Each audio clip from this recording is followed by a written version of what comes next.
Shalom Bapak Ibu dan Saudara-saudara yang dikasihi Tuhan, dimanapun kita berada mengawali setiap aktivitas dan pekerjaan kita, marilah kita mendengarkan firman Tuhan yang menjadi dasar setiap kehidupan kita. Kita berdoa. Kasih karunia dan damai sejahtera dari Allah Bapa kita dan dari anaknya Tuhan Yesus Kristus menyertai kamu sekalian. Amin. Bapak Ibu dan Saudara-saudara, firman Tuhan yang menyapa kita tertulis dalam Galatia pasal 5 ayat 7, demikianlah dikatakan. Dahulu kamu berlomba dengan baik. Siapakah yang menghalang-halangi kamu sehingga kamu tidak menuruti kebenaran lagi? Demikian firman Tuhan. Bapak, Ibu, dan Saudara-saudara yang dikasihi Tuhan, ini adalah bagian dari teguran keras dari Rasul Paulus kepada jemaat yang ada di Galatia, yang mana mulai menyimpang dari ajaran Injil kasih karunia dan kembali kepada ajaran hukum Taurat yang mengajarkan bahwa hukum Taurat adalah jalan satu-satunya untuk mendapatkan keselamatan. Awalnya Paulus mengakui bahwa jemaat Galatia menerima Injil dengan sukacita dan hidup dalam kebenaran. Mereka telah mengalami kebebasan dalam Kristus dan hidup dipimpin oleh Roh Kudus. Dan ini adalah pengingat bagi kita bahwa seringkali kita memulai perjalanan iman kita dengan semangat yang membara, semangat yang berkobar-kobar, dengan hati yang murni, dan dengan ketaatan yang tulus kepada Tuhan. Ada sukacita dan damai sejahtera yang melimpah ketika kita pertama sekali mengenal Kristus dan berjalan dalam kebenarannya. Pertanyaan retoris Rasul Paulus ini menunjukkan kekecewaan dan keprihatinan. Ada sesuatu, ada seseorang yang telah mengganggu kemajuan rohani jemaat yang ada di Galatia. Kata menghalang-halangi, anakopto dalam bahasa Yunani, secara harafiah berarti memotong jalan atau menghambat lari. Ini seolah-olah mereka sedang berlomba dengan baik, tetapi ada yang datang dan memotong jalan, memotong jalur, yang membuat mereka tersandung dan tidak bisa melanjutkan lomba lari tersebut. Pertanyaan ini relevan bagi kita pada saat ini.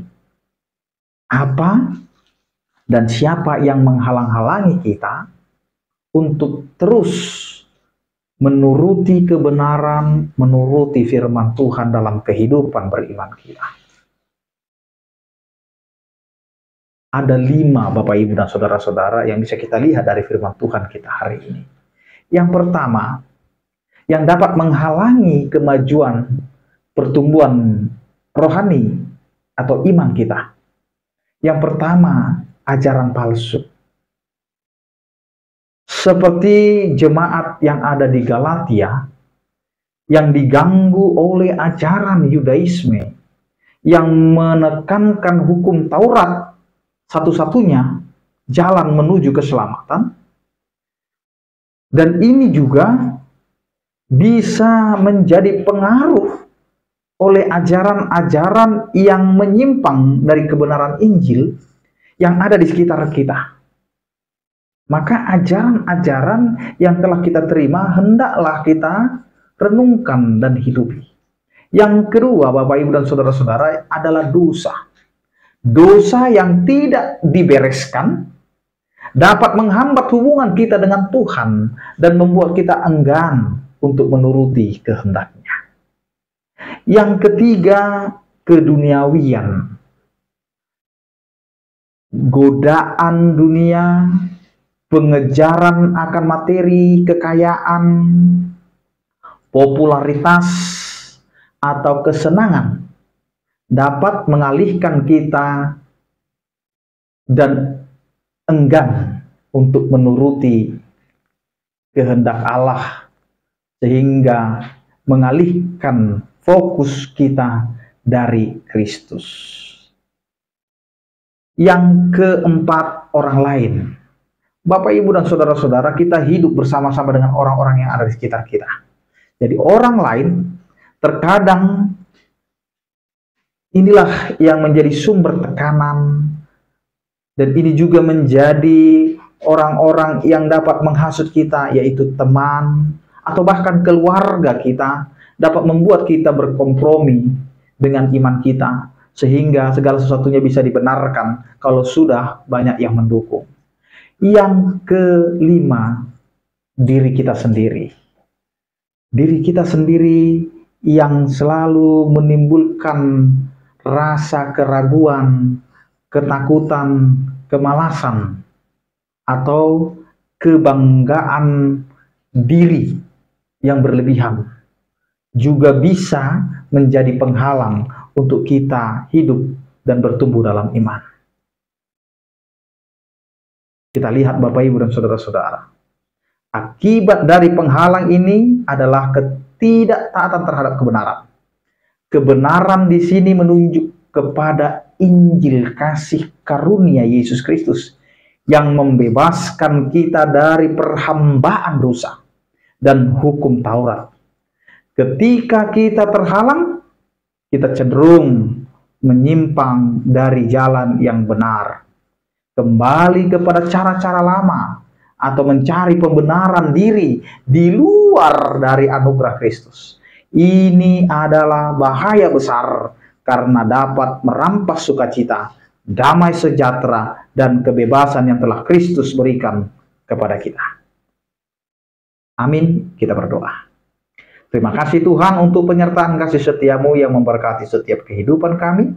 Engkau menyertai, Engkau Tuhan yang membimbing kami untuk segala sesuatu yang Kau nyatakan dalam kehidupan kami.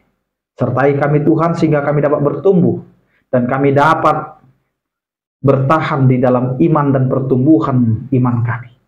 Sehingga tidak ada yang mengganggu dan menghalangi kami untuk terus maju dan terus beriman dan taat kepada-Mu. Berkatilah setiap kehidupan kami dan orang-orang percaya. Yang sakit Engkau berikan kesembuhan, yang berduka Engkau berikan penghiburan, yang bergumul Engkau berikan penyertaan kasih setia. Anugerah Tuhan kita Yesus Kristus, kasih setia daripada Allah Bapa dan persekutuan Roh Kudus, itulah yang menyertai kamu sekalian. Amin. Selamat beraktivitas, tetap menjaga kesehatan. Salam sehat dari kami, Tuhan Yesus memberkati. Horas.